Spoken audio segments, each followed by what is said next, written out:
Bonjour les amis.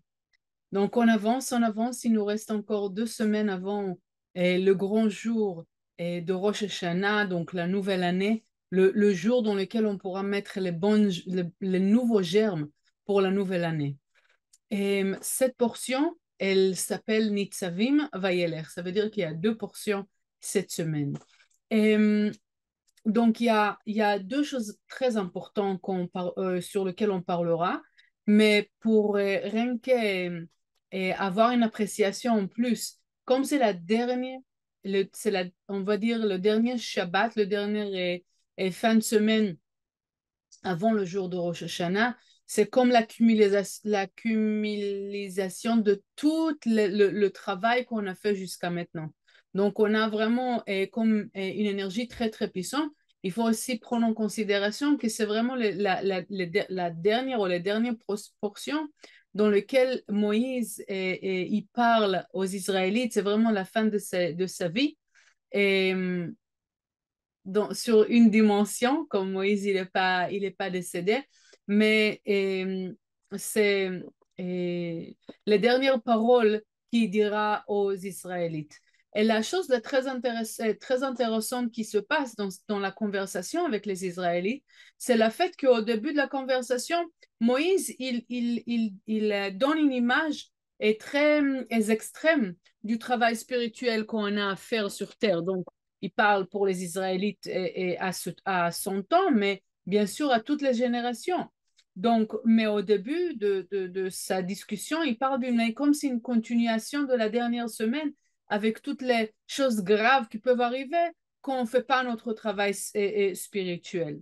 Et ensuite, quand il voit que les Israélites, ils n'arrivent pas à tenir tout ça, c'est vraiment trop, trop lourd pour eux, il leur dit un truc comme, c'est pas grave, mais vous inquiétez pas, quand même, et vous êtes là, donc il n'y a rien à s'inquiéter.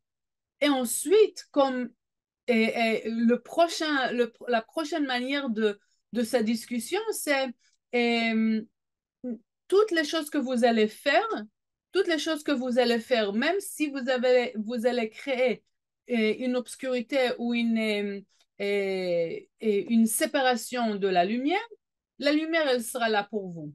La lumière, elle vous aidera à s'élever. Qu'est-ce qu'il veut dire par là? Quel rapport avec notre travail? Qu'est-ce qu'on peut apprendre de tout ça? Donc, le Rav Ashlag et les kabbalistes nous donnent une explication très juste et très précise de la fait que on va démarrer par la compréhension que le travail de toutes les générations, c'est comme ils ont donné une allusion à, à- à une, un fil que au début, il est très très épais, comme le début de de la création du tikkun, j'arrive pas, du tikkun, il était d'une manière qu'on était très très très loin de la lumière. On était très absorbé dans le monde physique. On était vraiment très séparés, très loin, ok, très différent de la lumière éternelle, de cette énergie éternelle, ok, l'immortalité, etc. On était très très loin. Et il y a un travail que la lumière elle fait dans le monde de 80, dans la partie de 99%, il y a un travail que la lumière elle continue à faire pour amener les générations à être de plus en plus proches de la lumière. Ça veut dire que ce fil-là, cette corde, même s'il a démarré d'une manière épaisse, elle devient de plus en plus, et fine. Ça veut dire que avec les générations, par le processus de lumière, la manière que la lumière elle ramène les choses, elle fait en sorte qu'on devient de plus en plus proche de la lumière. Le monde devient de plus en plus spirituel et la physicalité, elle devient de plus en plus vague. OK? On devient de plus en plus loin de ce monde physique. Qu'est-ce qu'on apprend de ça? Que n'importe qu'est-ce qu'on fera, OK? La lumière, elle va nous ramener à être plus élevés, à être plus connecté avec la lumière. Ça veut dire que par la nature spirituelle des choses, qu'est-ce qu'il y a la nature physique, par la nature spirituelle des choses, avec la fait que les générations avancent, on s'approche à la conscience spirituelle, à la réalité spirituelle. On peut voir ça avec la technologie, que les choses demandent de moins en moins de matériel, oui, mais ça veut dire aussi avec notre conscience, que les gens comprennent ou s'ouvrent de plus en plus à réaliser que ce monde-là, il n'est pas seulement physique. Si c'est dans la science, ok, la technologie, mais aussi dans la vie des gens, les gens, ils arrivent à la conclusion ou à la compréhension ou au vouloir de savoir plus sur la vie parce qu'ils arrivent à cette compréhension que la vie, c'est pas seulement qu'est-ce qu'on voit. Donc, on purifie dans ce processus de génération, la physicalité, elle se purifie. OK? Donc, qu'est-ce qu'il nous reste à faire? Il nous reste quand même 1% du travail. Et le travail qu'on a à faire, c'est dans notre choix, dans notre décision. On est obligé, si vous vous rappelez, seulement dans le monde physique, on peut créer un changement. Dans le monde spirituel, qu'est-ce qui est fait est fait. Donc, ça veut dire que toutes les réalités, elles se forment d'une manière que ça va nous permettre de faire des choix et des décisions qui vont, qui vont nous permettre à gagner, à enlever les barrières et à gagner la connexion de nouveau avec la lumière, comme pour et que les connexions avec cette énergie infinie, elle va être de plus en plus importante et forte. Ça veut dire que même si on a 1% d'un côté, c'est pas rien que nous. On a la lumière qui nous pousse. Mais en même temps, le travail qu'on a à faire, il est très important parce que sans le 1%, on ne pourra pas avoir cette révélation. C'est comme le dernier pourcent qui nous manque, qui dépend de nous pour pouvoir révéler tous ces 99%. OK? Et, et, et, mais l'histoire, c'est tout le travail qu'on fait, de la même manière qu'on a l'adversaire avec nous pour nous donner des opportunités, on a aussi la lumière avec nous qui nous pousse, qui nous protège, qui est concerné par nous, que même si je ferai des actions qui vont m'éloigner de la lumière, toutes les actions qui sont appelées négatives, oui, les actions de réactivité, des choix qui sont le contraire de connecter avec la lumière, toutes ces actions-là qui m'éloignent de la lumière, même si je le ferai, la lumière, elle sera là pour me permettre à apprendre de cette action-là et que même si c'était une action de séparation de la lumière, je pourrais grandir de cette action-là. Est-ce que c'est incroyable? Ça veut dire même si j'ai l'impression que, waouh, j'ai fait une faute, je me suis trompée ici, je n'ai pas écouté ma voix, etc. Même là, la lumière, elle est là pour me dire, OK, tu as appris de ça quelque chose. Tu as choisi maintenant quelque chose de nouveau. Tu as une opportunité maintenant de grandir de ça. C'est pas la fin du monde. Le contraire, c'est une occasion de révéler quelque chose. C'est une occasion de vraiment s'élever de cette situation. Donc, on ne veut pas non plus se vouloir pour faire une faute ou une erreur ou choisir la séparation de la lumière. Ça ne veut pas dire qu'on doit choisir, ça on va voir immédiatement. Même si je le fais déjà, la lumière, elle sera là pour me faire avancer de ça. Et la prochaine fois, me donner d'apprendre de ça et de choisir que la prochaine fois, je ferai autrement. Ça veut dire que même cette action comme cette erreur, oui, ou ce choix négatif, il est pas, il arrive, il arrive pour quelque chose beaucoup plus fort. Donc ça, c'est encore un point beaucoup plus puissant et plus profond de qu'est-ce qu'on a parlé. Ça veut dire, d'une chose, on a dit, si on a choisi de faire quelque chose qui nous éloigne, la lumière, elle sera là avec nous pour nous faire grandir de cette situation.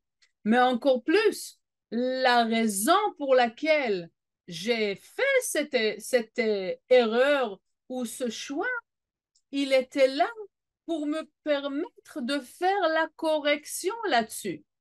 Pourquoi c'est important de moi de tomber et à ensuite faire une correction?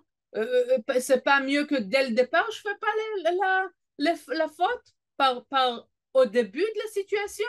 Alors, là, il y a encore une étude que Michael révèle d'une manière vraiment très, très belle en disant que une personne, et ça, je voudrais que vous avez ça sur l'écran, une personne qui fait pas, qui fera pas une erreur, ok, qui fera pas un choix qui l'éloigne de la lumière, elle pourra pas corriger, elle pourra pas réparer. Qu'est-ce que ça veut dire? Qu'est-ce que ça veut dire? Les, la possibilité de tomber et ensuite corriger, ça permet, ça me permet de participer dans la correction mondiale. Ça veut dire qu'à chaque fois que je corrige quelque chose, ok, j'aide la correction de ce monde physique et spirituel. J'aide à corriger les canaux spirituels de la lumière qui permettra de nous ramener à la situation parfaite et de là pouvoir vraiment se réjouir d'une manifestation plus importante de la lumière infinite. Ça veut dire que je suis obligée de tomber. Ça veut dire que la lumière, elle fait en sorte que j'arrive à tomber pour me donner le mérite d'aider le monde de se corriger. Donc, la prochaine fois qu'on tombe, on ne veut pas se vouloir, on veut comprendre, voilà, j'ai encore une occasion d'aider le monde à se corriger. OK? Et spécialement cette semaine, comme on est vraiment proche de Rosh Hashanah, les opportunités ils sont encore beaucoup plus importantes et beaucoup plus efficaces ou puissantes ou avec une importance pour tout, pour qui je suis pour l'année prochaine. OK? Donc, regardez à chaque fois que vous êtes énervé avec vous-même, oh, j'ai fait cette erreur-là, et je suis je suis sûre que vous êtes au milieu de tout le processus de tchouva, de la correction de toutes ou le changement que vous êtes en train de faire, ok? Donc, prenez cette occasion-là, de cette semaine-là, de voir, ok, toutes les erreurs que j'ai pu, et les choix, et les décisions qui ont pu être loin de la lumière, qui ont pu me ramener loin de la lumière. Je veux être en sécurité et de savoir que dans tout ça, la lumière, elle était avec moi. Et maintenant, être en plus focalisé pas sur me vouloir, mais plutôt qu'est-ce que j'ai appris de ça et de quelle manière je veux aider la correction mondiale. La deuxième partie sur laquelle je voudrais parler, c'est aussi plus l'énergie de la deuxième partie. C'est une phrase que je dirais en hébreu par les sages, Dirshu Hashem beimetz'o kirhu beyoto korov. Et là, pareil par Michael et basé sur les écritures de Rabashlag et les kabbalistes. La nature physique, notre nature physique, notre désir de recevoir, conscience réactive, cette nature-là, elle est complètement le contraire de la nature de la lumière ou la nature de notre âme. Ça veut dire que la nature de la partie réactive, égoïste, etc., de nous-mêmes, elle ne peut pas avoir un désir pour la lumière éternelle. Parce qu'ils sont complètement différents. Le corps ou l'ego, il ne peut pas vouloir la lumière parce qu'il n'y a aucune affinité entre les deux. Donc, en disant ça, oui, c'est vraiment contre la nature de l'adversaire. C'est contre la nature du désir de soi-même. Donc, en disant ça, comment ça se fait que quand même, on a un désir de faire des actions qui me permettent à être beaucoup plus proche à la lumière, de vouloir être plus proche à la lumière. Si on part sur des désirs, par exemple, d'être à côté de Michael et Monica, ou d'étudier, ou d'avoir le Zohar, ou de faire une donation, ou être volontaire. D'où vient ce désir si on ne peut pas avoir, si ce désir ne peut pas se réveiller de ma partie physique, de ma partie réactive, de ma partie et du désir de soi-même. Donc là, on doit, ça, il y a encore une révélation vraiment très, très belle qui continue un peu, qu'est-ce qu'on a dit tout à l'heure? La fait que la lumière, elle vraiment, elle gère les choses dans notre vie. Tous ces fois qu'on ressent le désir de faire des actions qui nous relient avec la lumière, en fait, c'est tous les fois que la lumière, que cette énergie infinie, elle nous a touchés. Elle nous a, elle nous a embrassés, on peut dire. D'accord? C'est tous les fois que c'est comme une voix, oui, qui nous appelle. Je suis là. Venez, touchez à ça. Cette lumière, elle est belle. Faites plus. C'est un peu, il y a comme une allusion, oui, que les sages utilisent, que le Rav Ashlag utilise, c'est comme si on est dans la forêt. Oui, on est perdu dans la forêt. Et vous entendez une voix, et vous voulez parce que vous êtes perdu, donc vous suivez la voix parce que vous savez que la voix, elle va vous en sortir de là. Donc vous écoutez la voix, vous suivez la voix. OK? Donc imaginez que vous êtes, ah, c'est pas grave, je suis en train d'imaginer. On sera bloqué dans cette forêt pour tout le temps, oui, et on va perdre cette voix. Et si on la suit, on va la trouver. C'est ça le désir qui nous réveille, c'est cette voix de la lumière qui nous appelle vers elle. Et quand à chaque fois, et c'est ça qui réveille le désir de faire les actions qui nous rapprochent à la lumière.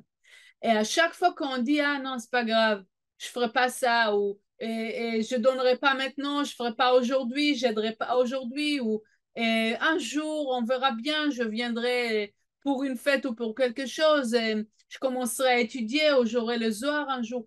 Toutes ces choses-là, où je partagerai un jour, toutes ces choses-là que je prends pas l'occasion, que la lumière, elle m'envoie comme une pensée ou un désir, je rate, je m'éloigne, je rate l'opportunité de se connecter et je m'éloigne de la lumière. Je m'éloigne de cette voie que des fois on reste bloqué pendant longtemps quelque part parce qu'on s'est éloigné tellement de cette voie. Et là, vraiment, c'est aussi une question pour nous-mêmes de regarder derrière, de se regarder à l'intérieur et de voir tous les fois et de noter tous les fois qu'on a entendu une voix à l'intérieur de nous et et, on l'a, on sait pas, on l'a pas suivi. OK? C'est important de le voir. C'est important de le voir parce que je veux pas répéter ça. Je voudrais la prochaine fois que ça se réveille, d'abord de reconnaître que c'est cette voie-là. Et la deuxième chose, c'est suivre vite, vite avant que je la perde, de vouloir faire, de prendre ce désir et faire quelque chose avec. OK? Donc, on dit encore une chose importante, c'est courir après cette voie et ne pas rater l'occasion. Quand il y a un désir, une pensée qui se réveille à l'intérieur de moi, je veux la manifester pour pas perdre ma connexion avec la lumière. Et, et comme ça, si je fonctionne de cette manière-là, aussi l'action elle-même que je ferai, si c'est faire une connexion à une fête ou quelque chose, si c'est pour relier avec le Zohar ou utiliser le Zohar ou l'étude ou le partage, toutes ces actions-là que je les ferai avec une conscience complètement différente parce que c'est comme je comprends que c'est pas moi je choisis ou je n'ai pas choisi, c'est et oui, au bout du compte, on a le choix, mais on a le choix, oui, écouter cette voix ou pas. Oui, c'était élévation de conscience. C'était être réveillé ce désir qui se réveille à l'intérieur de moi, de comprendre que cette énergie infinite, elle m'a touché. Imaginez ça. C'est comme un roi ou quelqu'un de très important, il vous appelle. Oui, qu'est-ce que vous allez dire? Ah non, je te vois demain. Oui, c'est comme, ah oui, bien sûr, j'arrive. Oui, donc aussi l'action, quand je le ferai avec vraiment une sainteté, une importance qui est différente. C'est que si c'est moi qui a choisi de le faire. Donc la connexion elle-même, elle sera aussi d'un niveau beaucoup plus élevé. Voilà. Donc je vous souhaite vraiment de tout le temps et suivre cette voie de lumière.